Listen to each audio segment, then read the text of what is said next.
Evangelho de Mateus, capítulo 24. Nós vamos ler versos 1 em diante. Diz assim a palavra de Deus.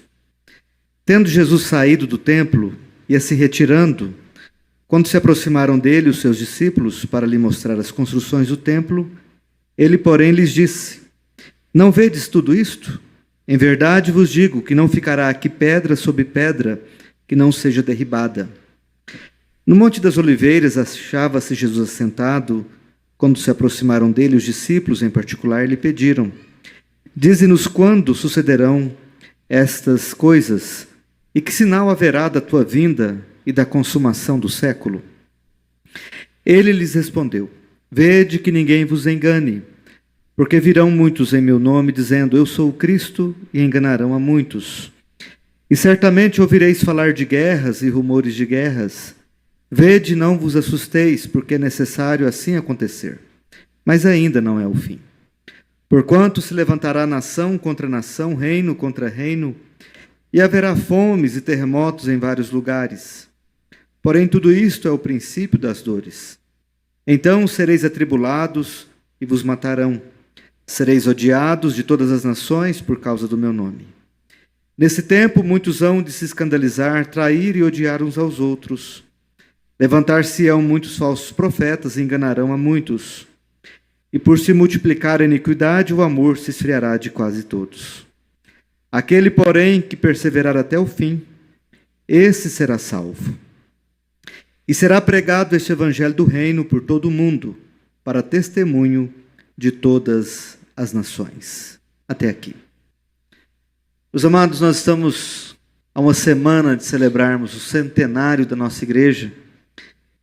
E fico pensando, há uma semana antes de organizar a igreja como uma igreja organizada, o que se passava no coração daqueles crentes que foram os pioneiros da nossa igreja?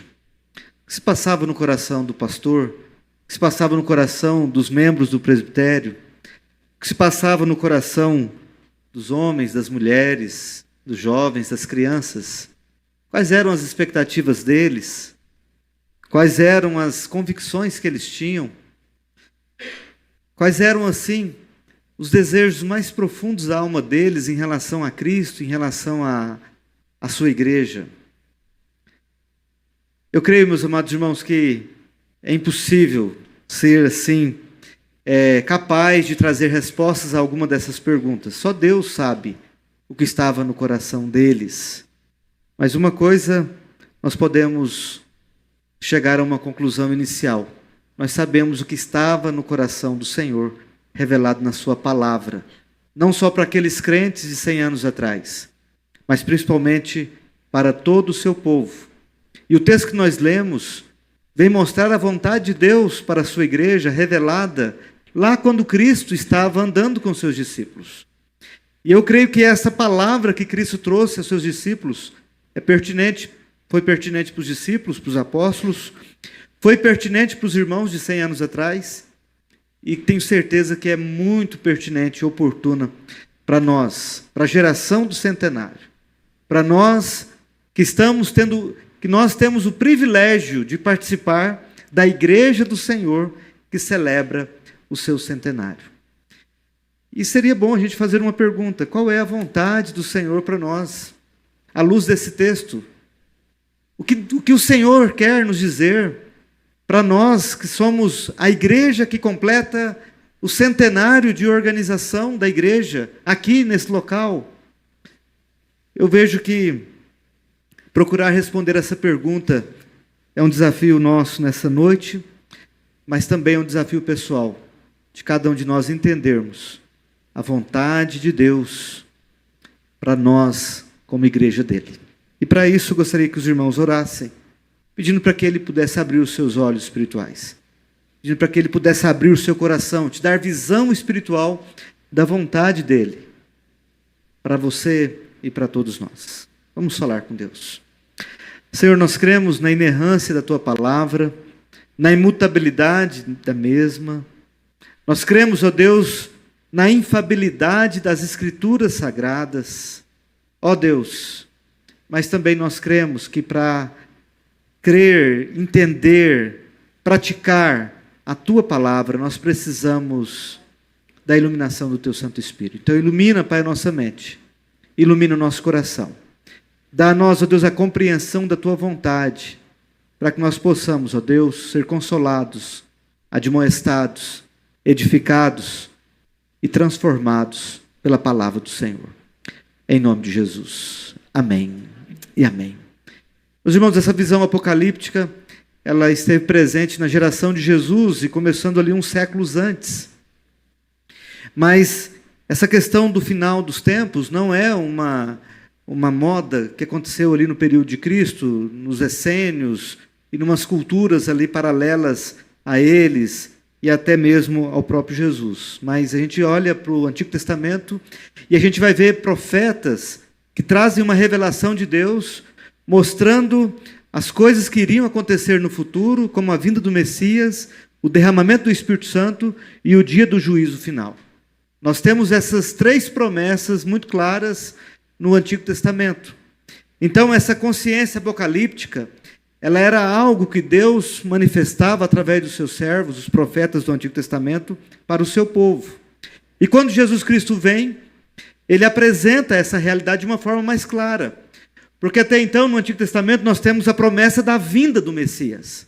Agora o Messias veio, mas ele fala que ele haverá de voltar. E aí sim, será o juízo final, onde haverá a consumação dos séculos. E aí, nessa temática, os discípulos, ao ouvir Cristo falando sobre o que haverá de acontecer com as construções do templo, e na época de Cristo, o templo ali de Jerusalém era algo magnífico. Era algo assim, impactante, como estrutura, como obra da construção humana. O templo de Jerusalém era algo incrível e fantástico. E Jesus fala, vede tudo isto, ou não vede tudo isto, em verdade vos digo, que não ficará aqui pedra sobre pedra que não seja derribada. Essa promessa, ela se cumpre no ano 70, depois do nascimento de Cristo, quando o Império Romano, através do general Tito, ele entra em Jerusalém e ele destrói Jerusalém e destrói o templo de Israel. E o que sobra do templo de Israel é a parte do seu alicerce construída e edificada lá na época de Salomão, o que nós chamamos de Muro das Lamentações, que é a parte inferior do templo, é o que restou. A parte superior, nós lembramos que o templo de Salomão foi destruído, foi reconstruído na época de Zorobabel, na época de Esdras e Neemias, no retorno do cativeiro babilônico, por volta do ano 470 a.C., e depois do ano 70 depois de Cristo, esse templo, que fora reconstruído segunda vez, reformado por Herodes o Grande, agora ele é destruído. E até hoje, no ano 2024, nós não temos o templo de Israel, o templo de Jerusalém, ele foi destruído. Mas, amados irmãos, Jesus, ele, ao responder particularmente aos seus discípulos, quando eles pedem em particular, quando que essas coisas vão suceder de uma forma abrangente e completa? Então Jesus, ele apresenta alguns sinais da sua vinda. E nós queremos destacar aqui, meus amados irmãos, que a sua vinda é algo que, quando ele é encarnado, ele disse que nem ele tinha o conhecimento da data, da hora, do ano, do mês. Somente o Pai havia guardado para sua exclusiva autoridade e conhecimento a data desse retorno. Jesus deixa claro isso. E abrindo parênteses, a gente vai vendo que o indício de uma seita é quando algum líder religioso ele começa a marcar uma data para a volta de Jesus. Quando algum líder religioso ele começa a marcar uma data para a volta de Cristo, isso já é um indício de uma grande heresia e de uma seita. Então, todos aqueles segmentos religiosos que já tiveram datas marcadas, que já marcaram datas, que ainda estão esperando essas datas, ou que estão pensando em marcar datas, essas pessoas não têm nenhuma base bíblica para fazerem isso. Pelo contrário, eles estão demonstrando uma prática sectária e herética fora da palavra de Deus. Amados irmãos, mas quais são os sinais que a palavra de Deus nos dá, que o próprio Jesus deu aos seus discípulos sobre a sua volta? Em primeiro lugar, o que está no versículo de versículo 4, ele diz: vede que ninguém vos engane. Aqui, quando nós olhamos essa primeira frase, nós vemos que a sua segunda vinda, ela vai acontecer num ambiente, no contexto de muitas seduções, de dúvidas, de enganos, de muitas aparências como sendo reais e verdadeiras, mas não são de fato. Então Jesus ele diz: vede que ninguém vos engane, porque virão muitos em meu nome, dizendo: eu sou o Cristo, e enganarão a muitos. Esse aqui, primeiro sinal, a aparição de falsos profetas, de falsos mestres, de enganadores que em nome de Cristo se colocam como representantes de Cristo, falando sobre Cristo, ministrando algo sobre o poder de Cristo e até mesmo fazendo coisas miraculosas em nome de Cristo. Mas ele disse: vede que ninguém vos engane, porque surgirão muitos com o fim de enganar a muitos. Ele vai retomar esse tema no versículo 11, quando ele fala: levantar-se-ão muitos falsos profetas e enganarão a muitos.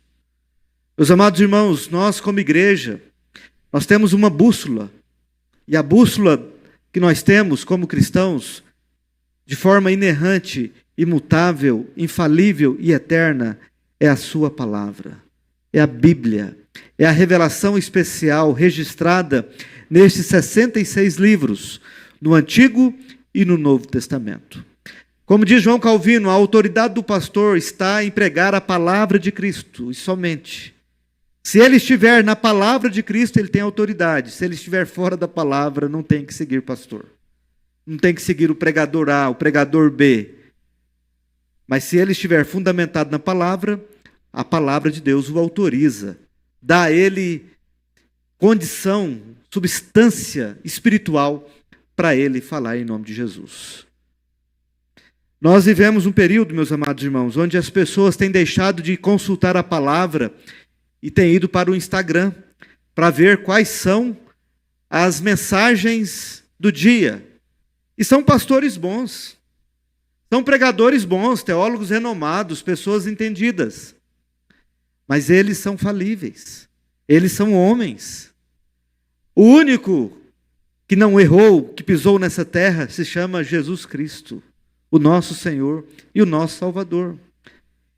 E ele, juntamente com o Pai e o Espírito Santo, a Trindade Santa, escreve a sua história de redenção através de vasos frágeis e quebrados como nós.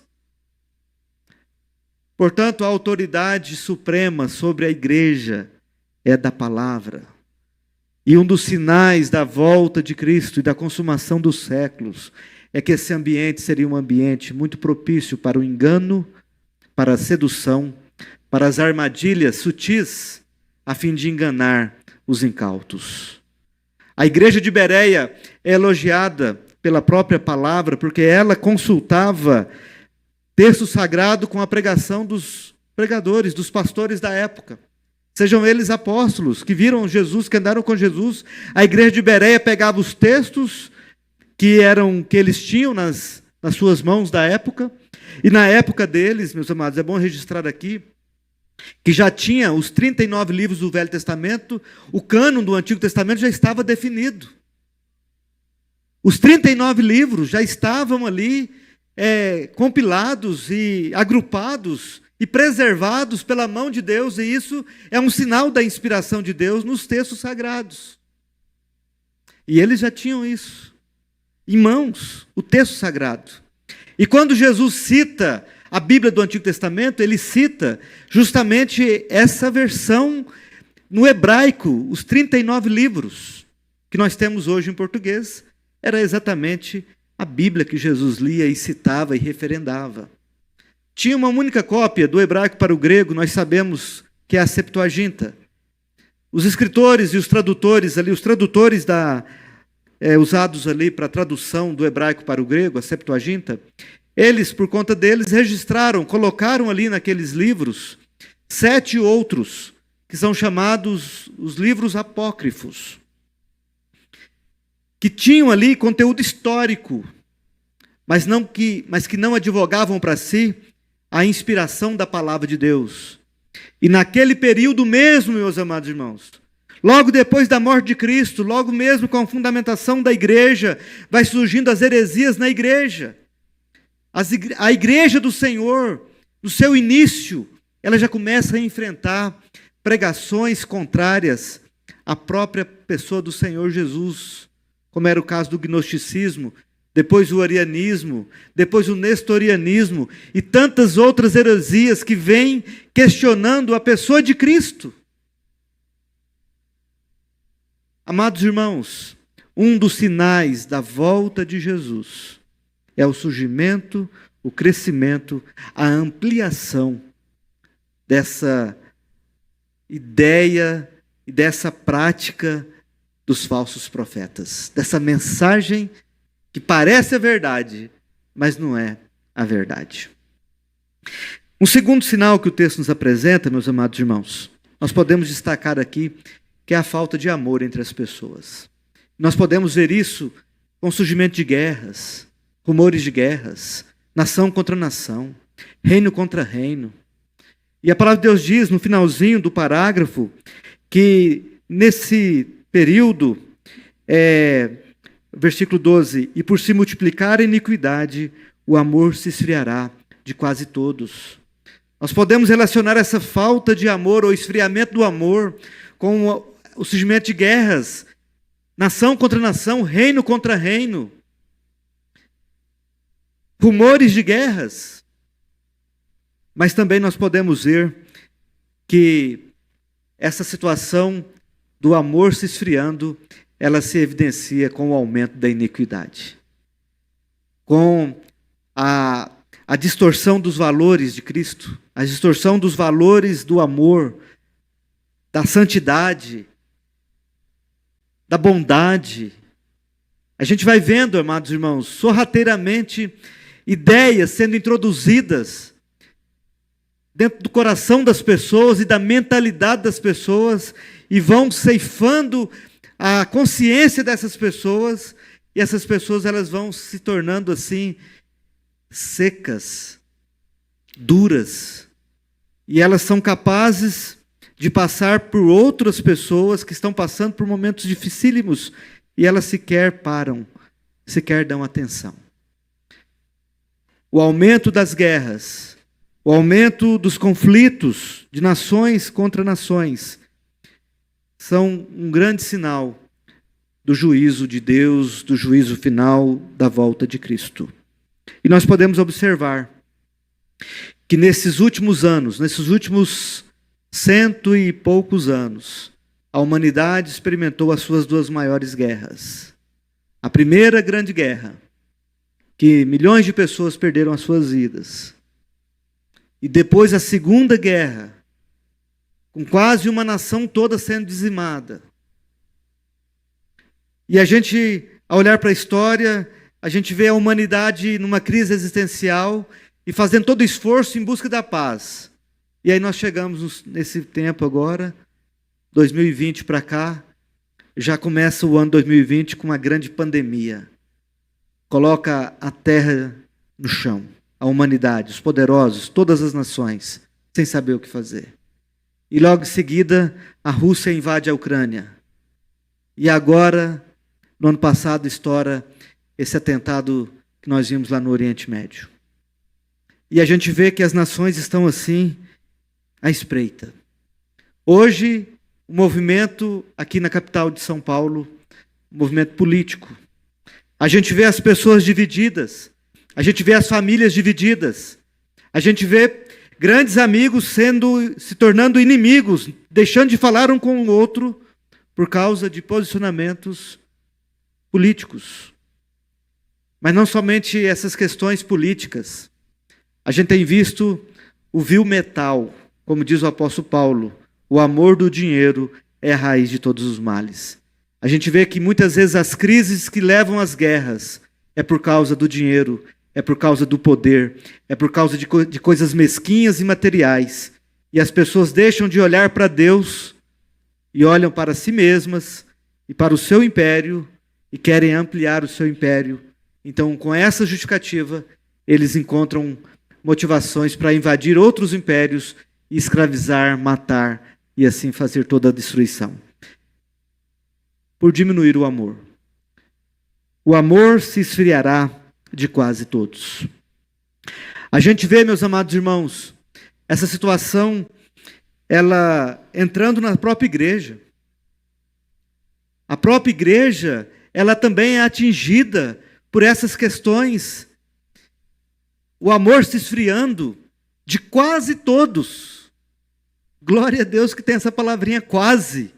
Nem todos têm perdido o seu amor, nem todos têm deixado o seu amor se esfriar.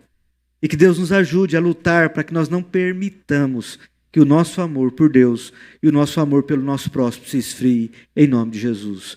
Que nosso coração não se endureça, não se congele com essas questões que nós vivenciamos no nosso dia a dia, com as decepções e com as consequências desse século que nós vivenciamos.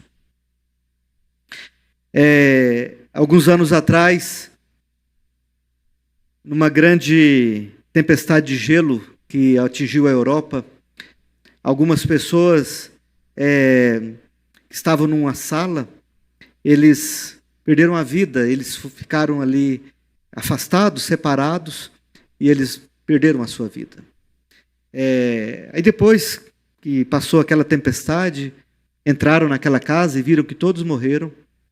E quem conseguiu entrar naquela casa foram sobreviventes, que mesmo no gelo daquela tempestade e no frio daquela tempestade, eles se aproximaram e eles se aqueciam e eles conseguiram se manter vivos, porque o calor do outro aquecia um ao outro. E alguém fez uma constatação muito, muito oportuna. O frio que matou aquelas pessoas naquela sala não foi o frio de fora, foi o frio de dentro. O esfriamento do amor é esse frio de dentro. Não deixe o seu coração se esfriar, não deixe o gelo desse secularismo, do amor ao dinheiro, do materialismo, do existencialismo, desse egocentrismo, de tantas essas coisas que nós vivenciamos no nosso dia a dia. Você busque em Deus graça para que o seu coração tenha esse amor aquecido em nome de Jesus. Meus amados irmãos, e nós temos aqui um último sinal que eu gostaria de pensar com os irmãos. E será pregado esse evangelho do reino por todo o mundo, para testemunho a todas as nações. Então virá o fim. Nós estamos no ano 2024, mas nós temos em torno de 30% a 40% da população mundial que nunca ouviram falar do nome de Cristo. Ou ainda não tem sequer uma palavra da Bíblia traduzida para a sua língua materna. Nós estamos no ano 2024. Nossa igreja está prestes a fazer 100 anos. E nós somos fruto de um trabalho de irmãos que saíram, deixaram o seu conforto e vieram movidos por Deus para trazer a palavra da salvação até nós. Um exemplo é o reverendo Simonton, Ashbel Green Simonton, que com 26 anos, os irmãos sabem muito bem, ele chega no Brasil no dia 12 de agosto de 1859. Deixou tudo. Ele vem para o Brasil, sozinho, solteiro, para pregar o Evangelho. E nós somos frutos direto dessa proclamação. Mas uma pergunta nós fazemos, meus amados irmãos. O que nós, como igreja, estamos fazendo para cumprir aqui essa palavra? Ou para trazer essa mensagem de uma forma prática para as futuras gerações? É bom que nós saibamos o que nós, como igreja, estamos fazendo. A igreja presbiteriana de Catanduva plantou a segunda igreja. A segunda igreja de Catanduva aqui no bairro Bom Pastor, é fruto missionário desta igreja. Estamos trabalhando na proclamação do Evangelho. Mas podemos fazer mais. Com 100 anos aqui, uma cidade de 105 anos, de 120 mil habitantes, eu creio que nós temos que ter uma visão espiritual da nossa cidade. E nós sabemos que Deus, Ele tem outras pessoas a quem Ele quer salvar, através de mim e através de você. O que nós precisamos é dizer como Isaías: eis-me aqui. Eu não tenho os recursos, eu não sei, mas tu tens tudo. Me capacita. Estou aqui. Faça de mim um servo nas tuas mãos. O que a igreja Presidente Catanduva está fazendo, cumprindo esta palavra? A plantação da igreja de Olímpia é fruto direto desta igreja. A plantação da igreja de Pirangi. A plantação e o início da igreja de Vista Alegre do Alto. Isso tudo é trabalho da igreja Presidente Catanduva. Nós precisamos saber o que estamos fazendo. Nós precisamos saber que nós fazemos parte de um trabalho missionário no Timor-Leste, que traduz a Bíblia para os timorenses, lá do outro lado do mundo, lá perto da Austrália, perto de Nova Guiné, perto de Nova Zelândia, tem um país chamado Timor-Leste, e lá nós temos um missionário, o reverendo Gessé, com a sua esposa e sua filha. Mas também nós temos na Índia, um missionário pregando a palavra de Deus, levando a mensagem do Evangelho, nosso irmão Josafá. Como também na África, como também na Europa, e assim em todas as partes do mundo, a Igreja Presidente Catanduva, ela é parceira em missões, em torno de 400 missionários. Mas nós podemos fazer mais. Sempre há algo que nós podemos fazer para Deus. Podemos orar mais, podemos pensar melhor em como eu posso usar meus entendimentos, meus dons, meus talentos para levar essa mensagem. Nós podemos falar assim para Deus: Deus, eu sou pequeno, sou frágil, mas o Senhor é o Todo-Poderoso. O Senhor não usou Isaías, o Senhor não usou Jeremias. Quantos profetas que não se sentiam assim capazes, mas o Senhor agiu na vida deles. Senhor, age em mim e que eu seja um vaso nas tuas mãos, dentro da minha casa, no meu trabalho, onde quer que eu esteja. Meus amados irmãos, e este evangelho será pregado a todas as nações, para testemunho, então virá o fim. Às vezes a gente tem uma compreensão de que todas as nações significa todos os habitantes daquela nação. Às vezes a gente acha assim que para uma nação ser considerada evangelizada, todos os habitantes precisam de ouvir. Não. O que compõe uma nação não significa que todos os habitantes precisam de ouvir. Mas nós sabemos que nós temos uma ordem. Jesus disse: ide e pregai o evangelho a toda criatura. O evangelho não faz distinção de cor. O evangelho não faz distinção de poder social. E a igreja é a única instituição que a pessoa mais rica e a pessoa mais pobre sentam no lado do outro e chamam de irmão. A igreja é a instituição mais inclusiva que existe na sociedade, onde todas as pessoas são chamadas: vinde a mim, todos que estáis cansados e sobrecarregados. Mas a igreja, ela tem uma mensagem: aqueles que vêm a Cristo não permanecem iguais. Os seus pecados têm que ser abandonados. As suas práticas que são contrárias a Cristo têm que ser abandonadas. E o perdão de Deus é ministrado no coração. E vida é feita novamente. E a pessoa pode dizer: eu sou um novo homem, eu sou uma nova mulher, porque eu conheci a Cristo. Eu tive um encontro com Ele. E Ele transformou minha história. Ele me tirou das trevas e me transportou para a luz. Essa mensagem é a mensagem do Evangelho. Essa mensagem é a mensagem que nós devemos pregar.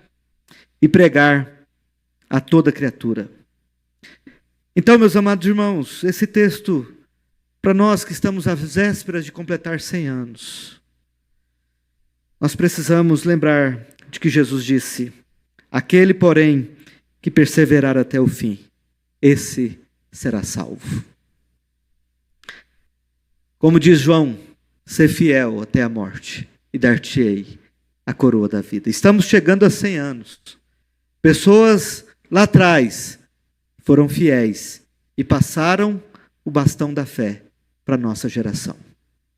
Muitos muitos pastores, muitos presbíteros, muitos diáconos, muitos homens, muitas mulheres, muitos jovens, adolescentes, crianças serviram a Deus aqui. Mensagem de Deus foi pregada aqui há 100 anos. E vidas sendo alcançadas e abençoadas pelo Evangelho do Senhor. Mas a mensagem continua para nós. Aquele que perseverar até o fim, esse será salvo. Perseverar não no ensino do pastor, não na placa da igreja, não no nosso pensamento doutrinário somente, mas perseverar na palavra de Deus, no Evangelho de Cristo. E nós, com humildade, podemos dizer que nós, como igreja, procuramos ser uma igreja bíblica. O nosso governo, a nossa doutrina, a nossa disciplina, a nossa prática, ela procura ser fiel à palavra de Deus. É muito bom saber que fazemos parte de uma igreja que procura ser uma igreja bíblica em todos os seus segmentos. Mas isso não faz de nós, só pelo fato da nossa igreja, eu saber que sou uma igreja cristocêntrica, uma igreja bíblica, uma igreja reformada, isso por si só não faz mudança existencial e espiritual em mim. Porque tem muitos que podem estar aqui e talvez com a mente em outros lugares. Talvez podem pensar assim, o meu avô, meu bisavô, minha família. Mas a questão é com você. A questão é comigo.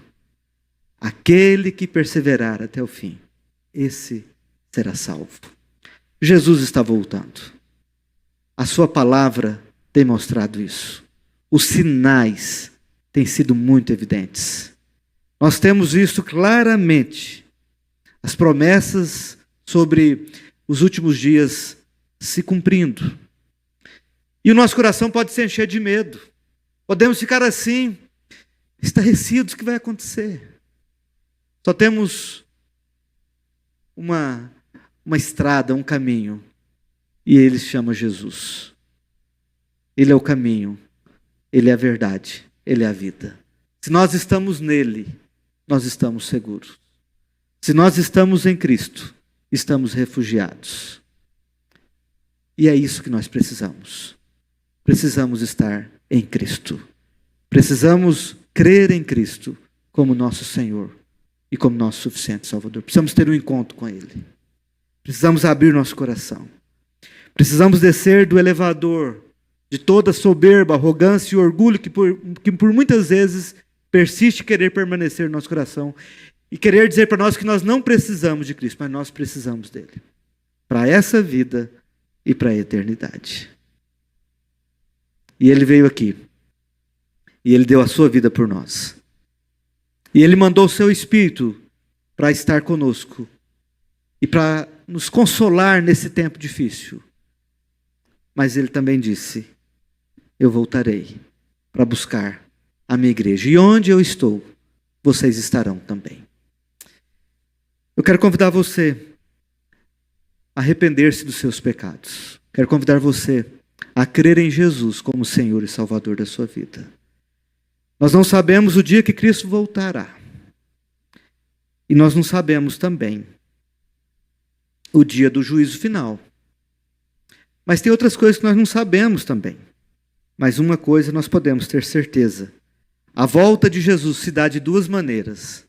Uma é quando ele rasgar os céus e ele vir em glória.